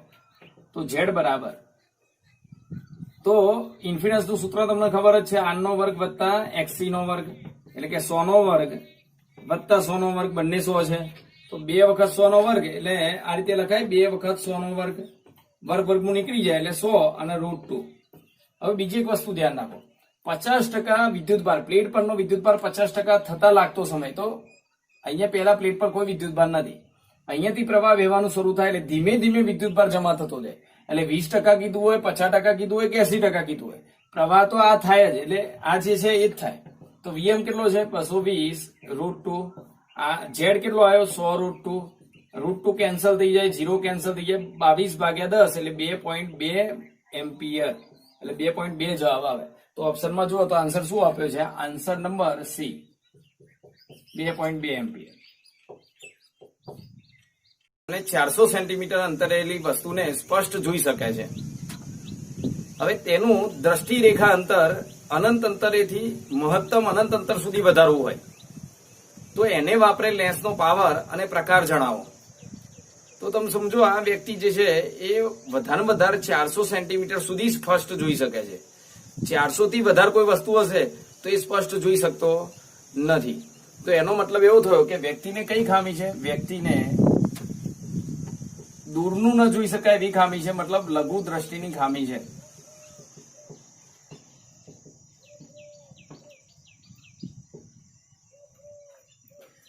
હવે આ દ્રષ્ટિરેખા અંતર અનંત સુધી વધારવું છે એટલે એને એવો લેન્સ વાપરવો પડે કે અનંત અંતરે રહેલી વસ્તુ પણ એને સ્પષ્ટ દેખાય. તો એ ક્યાં દેખાશે? 400 એ આવે પ્રતિબિંબ તો એને સ્પષ્ટ જોઈ શકશે. એટલે વસ્તુ જો અનંત અંતરે હોય તો એને સ્પષ્ટ આંખોથી દેખાશે નહીં. એટલે એ એવો લેન્સ વાપરશે જેનું પ્રતિબિંબ એને 400 એ મળશે અને જે એને સ્પષ્ટ જોઈ શકશે. અને વસ્તુ બાજુ જશે એટલે માઇનસ. ચલો મીટરમાં કરીએ, શું લખાય? 4 મીટર. તો એને વાપરે લેન્સનો પ્રકાર અને પાવર જણાવો. તો જો કેન્દ્ર ગાઉસનું સમીકરણ લખો લેન્સ માટે. 1/f બરાબર 1/v માઇનસ 1/u. ચલો 1/f બરાબર v ની કિંમત શું લખીશું? -4. 1/-4 અને u ની કિંમત ઇન્ફિનિટી નીચે મૂકી દો એટલે આ પાછ 0 થઈ જશે. એટલે -1/4 એટલે -0.25 ડાયોપ્ટર. આ શું થઈ ગયો? 1/f એટલે પાવર થઈ ગયો. જો ડાયરેક્ટ 1/f એટલે પાવર અને આની કિંમત -0.25 ડાયોપ્ટર. તો મતલબ લેન્સનો પાવર કેટલો થશે? 0.25 ડાયોપ્ટર. અને ઋણ છે માટે એને વાપરેલો લેન્સ કયો હશે? અંતર્ગોળ. તો ઓપ્શનમાં જુઓ તો કયો આન્સર આવશે? આન્સર નંબર ડી આવશે, ડી. તો ક્વેશ્ચન શું આપ્યો છે? 1.5 વક્રી વળાંક વાળા એક કાચના સ્લેબમાં એક બાજુથી જોતા તેમાં રહેલા હવાના પરપોટાની ઊંડાઈ એ 5 સેન્ટીમીટર દેખાય છે. એટલે પરપોટો અહીંયાથી એક બાજુથી જોતા 5 સેન્ટીમીટર ઊંડાઈએ દેખાય છે. એટલે આ કઈ ઊંડાઈ થઈ? આભાસી. બીજી બાજુથી લંબ રૂપે જોતા એ પરપોટાની ઊંડાઈ 3 સેન્ટીમીટર ઊંડાઈએ દેખાય છે. એટલે દેખાય છે મતલબ આભાસી, ખરેખર છે નહીં. અને કાચના સ્લેબનો વક્રી વળાંક 1.5 છે. તો આ કાચના સ્લેબની જાડાઈ શોધો.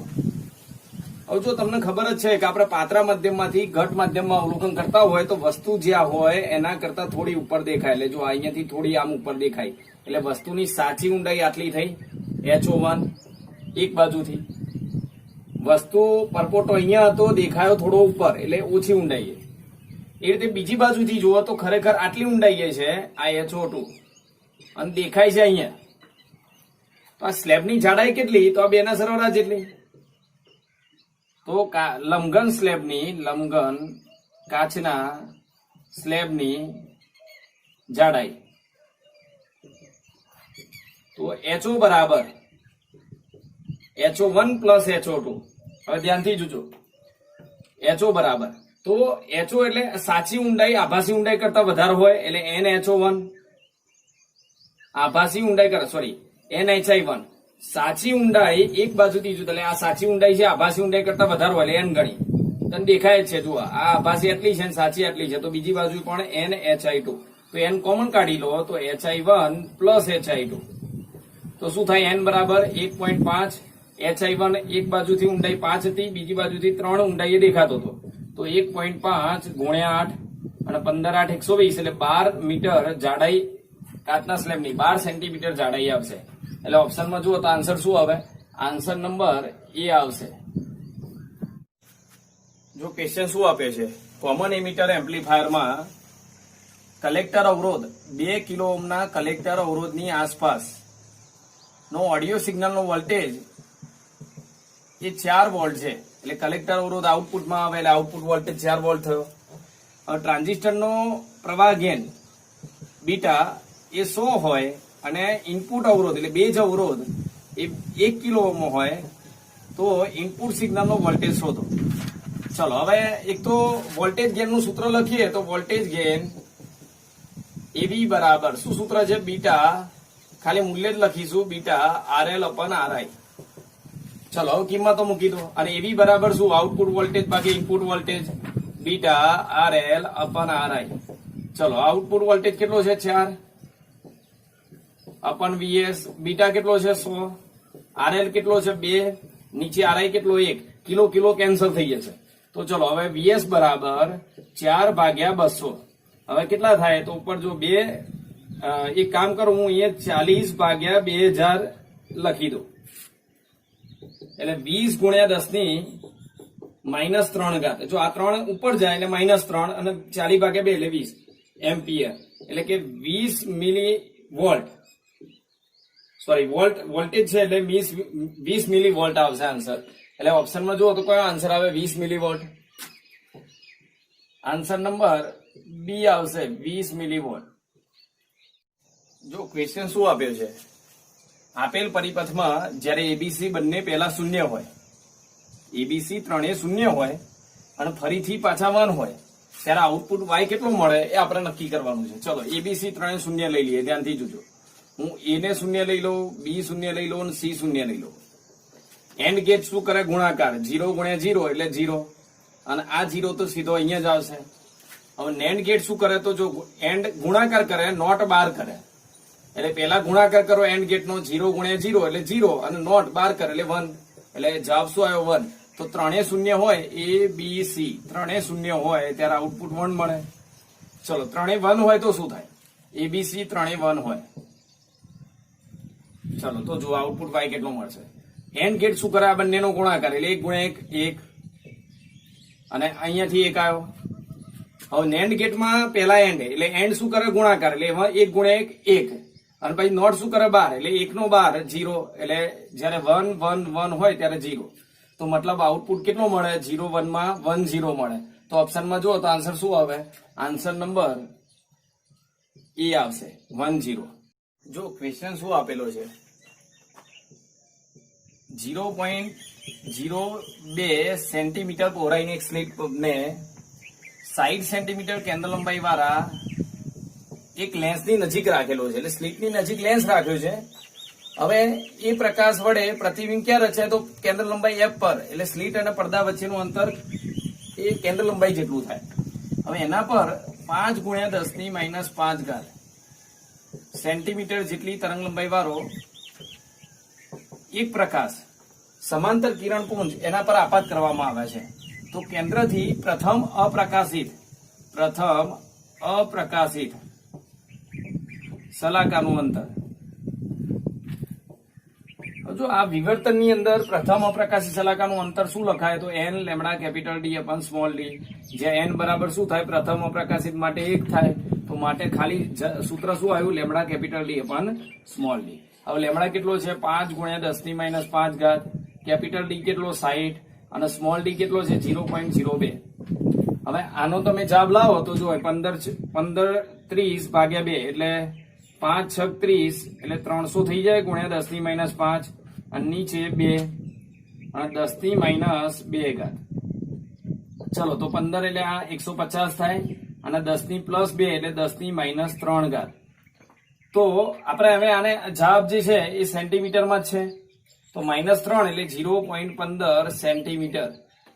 આ -3 કાઢી નાખો તો 0.15 સેન્ટીમીટર. એટલે ઓપ્શનમાં જુઓ તો આન્સર કયો આવશે, આન્સર નંબર બી આવશે 0.15 સેન્ટીમીટર. જો આગળનો ક્વેશ્ચન શું આપે છે, બે સુસંબંધ ઉદ્ગમમાંથી ઉદ્ભવતા પ્રકાશની તીવ્રતાનો ગુણોત્તર n હોય તો તે બે ઉદ્ગમો માટે I maximum minus I minimum અપન I maximum plus I minimum બરાબર કેટલા, એ આપણે શોધવાનું છે. બરોબર, ચાલો હવે મેક્સિમમ મિનિમમ વિશે તમને ખબર હોવી જોઈએ. I maximum અપન I minimum એનો એ શું થાય, તો I maximum I minimum એટલે મેક્સિમમ એટલે સરવાળો બંનેનો રૂટ વર્ગમૂળનો અને એનો વર્ગ, નીચે મિનિમમ એટલે બાદબાકીનો વર્ગ. ચલો તો આવું કંઈક લાવવાનો આપણે પ્રયત્ન કરીએ. જો I1 I2 છે આપણી પાસે, તો પેલા વર્ગમૂળ કરો અહીંયા, √I1 √I2. ધ્યાનથી જોજો, તો આ બાજુ n નું વર્ગમૂળ કરવું પડશે. પછી શું કરવાનું છે, સરવાળો બાદબાકી એટલે યોગ વિયોગ, એટલે ઉપર સરવાળો થશે I1 પ્લસ √I2, નીચે બાદબાકી થશે. તો એ જ રીતે આ બાજુ પણ નીચે 1 કહેવાય, એટલે √n + 1 √n - 1, અંશમાં છેદ ઉમેરો, અંશમાં છેદ બાદ કરો. આ યોગ વિયોગનો નિયમ છે. એટલે જો સરવાળો થઈ ગયો, બાદબાકી થઈ ગયો. હવે એનો વર્ગ કરો. હવે આનો વર્ગ કરીશું એટલે મેક્સિમમ અને મિનિમમ થઈ જશે. આઈ મેક્સિમમ, આઈ મિનિમમ. એટલે આનો વર્ગ √I1 પ્લસ √I2 એનો વર્ગ. તો આ બાજુ √I1 માઇનસ √I2 એનો વર્ગ. તો એ પ્રમાણે આ બાજુ પણ વર્ગ થાય. તો આનો વર્ગ કરો. √n પ્લસ 1 એનો વર્ગ, આ બાજુ √n માઇનસ 1 એનો વર્ગ. ચલો હવે સાદું રૂપ આપો. તો a પ્લસ b નો વર્ગ હોય તો a સ્ક્વેર એટલે n વર્ગ વર્ગમૂળ નીકળી જાય, વત્તા 2ab અને વત્તા b સ્ક્વેર એટલે 1 નો વર્ગ 1. ચલો એ રીતે આ બાજુ n માઇનસ 2 √n અને પ્લસ 1. તો આનો વર્ગ કરી દીધો. હવે શું કરવાનું છે? આપણે તો મેક્સિમમ નો બાદબાકી, મિનિમમ ને સરવાળા એવું શોધવાનું છે. મતલબ વિયોગ યોગ લેતા. ચલો તો પેલા મેક્સિમમ માંથી મિનિમમ બાદ કરો ઉપર, અને નીચે મેક્સિમમ માં મિનિમમ ઉમેરો. બરોબર. ચલો તો એ રીતે આ બાજુ પણ એવું કરીએ. આ ઉપર મેક્સિમમ છે n પ્લસ 2 √n પ્લસ 1, એમાં મિનિમમ બાદ કરો. એટલે બાદ કરીએ એટલે આ સંજ્ઞા ઉલટાઈ જાય. જો અને નીચે મેક્સિમમ એટલે ઉપર જે છે એ મેક્સિમમ છે. તમે અહીંયા જો મેક્સિમમ તો મેક્સિમમ તો 2 √n પ્લસ 1. મિનિમમ અંદર ઉમેરો એટલે નીચેનો ભાગ મિનિમમ છે, અંદર ઉમેરો. ચલો હવે તમને જોવા અહીંયા તો plus 1 minus 1 cancel, plus n minus n cancel. તો 2 વત્તા 2 એટલે 4 √n. એટલે આવું લખીએ 2 વખત 2 √n. બરોબર. આ પ્રમાણે લખીએ આપણે. નીચે જો 2 √n પ્લસ 2 √n માઇનસ નીકળી ગયા. 2 વખત n, 2 વખત 1 1 એટલે 2 common n plus 1, n plus 1 n plus 1 2 વખત. તો 2 2 કેન્સલ. તો શું આવ્યો જવાબ? 2 √n અપન n પ્લસ 1. એટલે ઓપ્શનમાં જુઓ તો આન્સર શું આવશે? ઓપ્શનમાં આન્સર નંબર ડી આવશે. અર્ધાયું 30 મિનિટ છે. હવે આ પદાર્થનો 40% થી 85% ક્ષય થતા કેટલો સમય લાગે? એટલે જો સમય અહીંયા ટી લખું અને અહીંયા વિભંજન લખું, ક્ષય લખું, અને અવિભાજિત લખું, અવિભાજિત ભાગ. બરોબર. તો જો 0 સમયે આ 60% અવિભાજિત હતો અને 40% એનો ક્ષય થયેલો. પર્સન્ટેજમાં લખું છું. આપણે 40% થી 85% ક્ષય થતા કેટલો સમય લાગે? તો જો અર્ધાયુ જેટલા સમયમાં, એક વખત અર્ધાયુ જેટલો સમય એટલે 30 મિનિટ. તો કેટલો થાય? અડધો એટલે 30% થાય. તો બાકીનો 30% અહીંયા જાય એટલે 70%.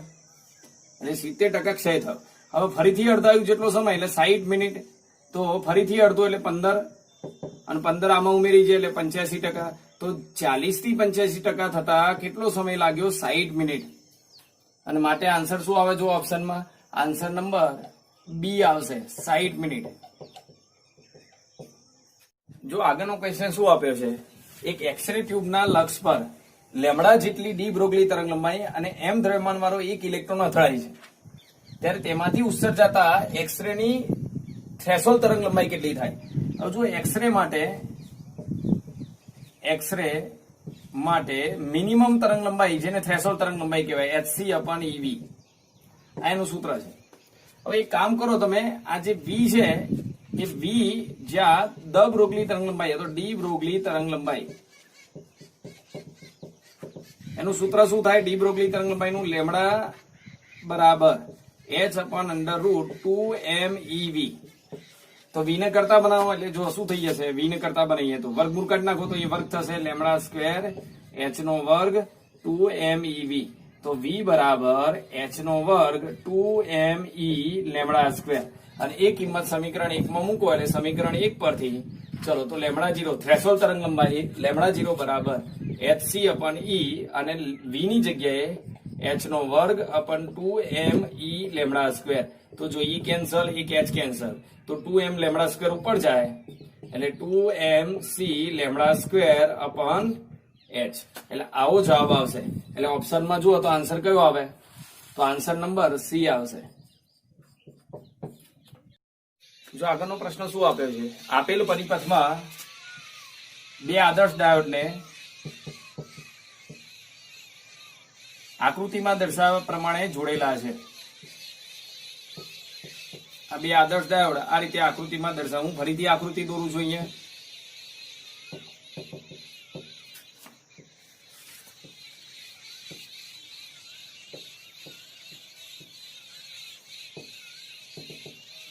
તો R1 માંથી વહેતો પ્રવાહ કેટલો? હવે સમજો, આદર્શ ડાયોડ છે તો પેલા આ ડાયોડ કઈ સ્થિતિમાં છે? આ પોઝિટિવ નેગેટિવ સાથે, મતલબ આ રિવર્સ બાયસમાં છે, અને રિવર્સ બાયસમાં અવરોધ ખૂબ જ વધી જાય એટલે આદર્શ ડાયોડ માટે ઇન્ફિનિટિવ થઈ જાય, એટલે આ ભૂજામાંથી કોઈ પ્રવાહ પસાર થાય નહીં, એટલે આ કેન્સલ કરી દો.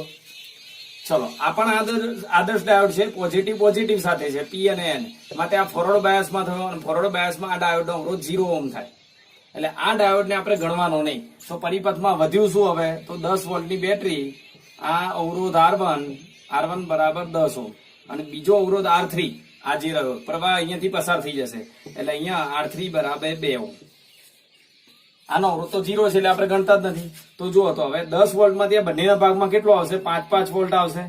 તો પરિપથમાંથી વહેતો પ્રવાહ કેટલો? તો પરિપથમાંથી વહેતો પ્રવાહ I બરાબર V/R. તો V એટલે 5 અને R બરાબર 10, એટલે કેટલા થશે? સોરી, R1 બરાબર 2, તો 5 ભાગ્યા 2 એટલે 2.5 એમ્પિયર. એટલે આન્સર કયો આવશે? જુઓ તો ઓપ્શનમાં આન્સર નંબર C આવશે, 2.5 એમ્પિયર. ક્વેશ્ચન શું આપ્યો છે? બે રેડિયોએક્ટિવ તત્વ A અને B ના ક્ષય નિયતાંક અનુક્રમે 8 લેમ્બડા અને લેમ્બડા છે. પ્રારંભમાં બંનેની ન્યુક્લિયસની સંખ્યા સરખી છે, તો કેટલા સમય બાદ A અને B ના ન્યુક્લિયસની સંખ્યાનો ગુણોત્તર 1/E થશે? તો સમય આપણે શોધવાનો છે. ચલો, હવે આ સૂત્રમાં આપેલું છે કે કેટલા સમય બાદ બંનેની સંખ્યાનો ગુણોત્તર 1/E થાય, તો Na ની સંખ્યા શું લખાય? NOA e⁻8 લેમ્બડા t, અને નીચે શું લખાય? NOB e⁻ લેમ્બડા t, કારણ કે આમાં ક્ષય નિયતાંક લેમ્બડા છે, પેલામાં 8 લેમ્બડા હતો એટલે 8 લેમ્બડા લખ્યો, 1/E. ચલો, એ બે સરખા છે એટલે ઉડી ગયા. આમાં માઇનસ વાળું પદ નીચે લાવો એટલે 1/e⁻ લેમ્બડા t, અને 8 લેમ્બડા નીચે લાવે એટલે પ્લસ થઈ જાય 8 લેમ્બડા t, 1/E. તો શું થશે? 1/e⁻, 8 પ્લસ એમાંથી 1 જાય એટલે 7 લેમ્બડા t બરાબર 1/E. તો E ની ઘાત ડાયરેક્ટ સરખાઈ શકો તો 7 લેમ્બડા t બરાબર 1 કહેવાય, એટલે 7 લેમ્બડા t બરાબર 1, તો t બરાબર 1/7 લેમ્બડા, એટલે જવાબ શું આવશે? 1/7 લેમ્બડા. એટલે ઓપ્શનમાં જુઓ તો આન્સર શું આપ્યો છે? આન્સર નંબર A આવશે, 1/7 લેમ્બડા. જો આ ક્વેશ્ચન શું આપ્યો છે? કોઈ ફોટોસેલના કેથોડ C પર 5 ઇલેક્ટ્રોન વોલ્ટ ઉર્જાવાળો પ્રકાશ આપાત કરતા ઉત્સર્જાતા ઇલેક્ટ્રોનની ગતિ ઉર્જા 2 ઇલેક્ટ્રોન વોલ્ટ મળે છે. તો કેથોડની સાપેક્ષે એનોડ પરનું સ્થિતિમાન એટલે સ્ટોપિંગ પોટેન્શિયલ કેટલું હોવું જોઈએ કે જેથી 6 ઇલેક્ટ્રોન વોલ્ટ ઉર્જાવાળો પ્રકાશ તમે આપાત કરો તો કોઈ ઇલેક્ટ્રોન એનોડ પર પહોંચી શકે નહીં. ચલો, તો પેલા સમજો. અહીંયા પેલા તમે પ્રથમ ઉર્જા ઉત્સર્જાતા ઇલેક્ટ્રોનની ઉર્જા બરાબર HF-5 લખાય, ઉર્જા E અથવા K બરાબર HF-5. તો 5 બરાબર શું થાય? 5 આ બાજ લાવો તો K આ બાજ આવે, HF-K. હવે કેટલી ઉર્જાવાળું વિકિરણ આબાદ કર્યું? તો 5. એમાંથી ઉત્સર્જાતી ઇલેક્ટ્રોનની ગતિ ઉર્જા કેટલી હતી? 2. તો એ ધાતુનું વર્ક ફંક્શન 3 ઇલેક્ટ્રોન વોલ્ટ થયું. હવે તમે બીજા કિસ્સામાં કેટલા ઉર્જાવાળું વિકિરણ આપાત કરો છો? એ વખતે ગતિ ઉર્જા બરાબર HF-5. તો તમે 6 ઇલેક્ટ્રોન વોલ્ટ ઉર્જાવાળું વિકિરણ આપાત કરો અને વર્ક ફંક્શન 3 છે, એટલે ઉત્સર્જાતા ઇલેક્ટ્રોનની ગતિ ઉર્જા 3 ઇલેક્ટ્રોન વોલ્ટ થઈ. એટલે અહીંયા જે ઇલેક્ટ્રોન છે એ 3 ઇલેક્ટ્રોન વોલ્ટ થી ગતિ કરતો હોય આમ આ બીજા કિસ્સામાં. તો તમારે એનું રોકવું હોય તો બીજું સામે 3 ની જ ઉર્જા આપવી પડે, એટલે એનોડની ઉર્જા. તેથી એનોડ પરનું સ્થિતિમાન એ -3 વોલ્ટ જેટલું હોવું જોઈએ. 3 ઇલેક્ટ્રોન વોલ્ટ થી ઇલેક્ટ્રોન આમ ગતિ કરતો એને રોકવા માટે પોટેન્શિયલ કેટલું જોઈએ? 3 વોલ્ટ જોઈએ, વિરુદ્ધ દિશામાં એટલે માઇનસ લખાય. અને માટે ઓપ્શનમાં જુઓ તો આન્સર શું આવે? આન્સર નંબર B આવશે. Answer number B, -3 volt.